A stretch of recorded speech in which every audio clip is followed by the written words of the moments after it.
Welcome to our channel. Today we how to fix Airtable base login problems, permission errors step by step clearly.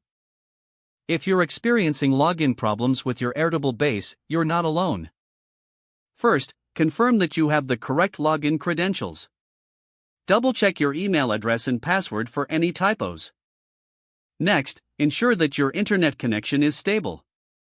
If your connection is weak, try resetting your router or switching to a different network. If you're using a shared base, verify that you have the necessary permissions to access it. Contact the base owner to confirm your access level. If you find the permissions do not match your access needs, request the appropriate changes. Sometimes the issue may stem from browser-related problems.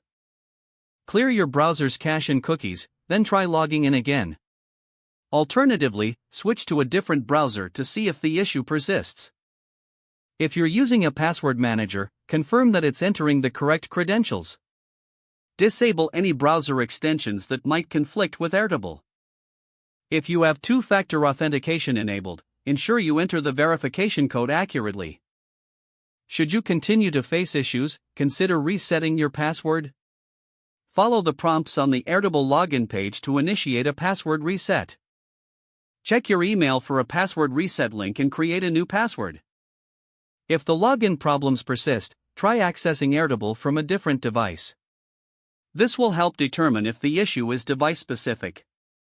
Lastly, if none of these solutions work, visit Airtable's support page for further assistance.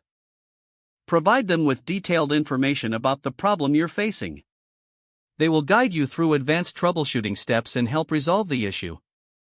Following these steps, you should be able to fix your Airtable base login problems effectively. If the page does not load, refresh the browser or try again in a private or incognito window.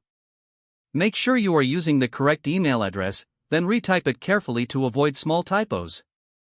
If your password is not accepted, use the reset option and create a new strong password you can remember. Check your spam folder for verification or security emails, then complete any requested confirmation steps. Enable two-factor authentication if available to improve account security and reduce unauthorized access risk. Don't forget to like this video and subscribe to our channel for more step-by-step tech guides.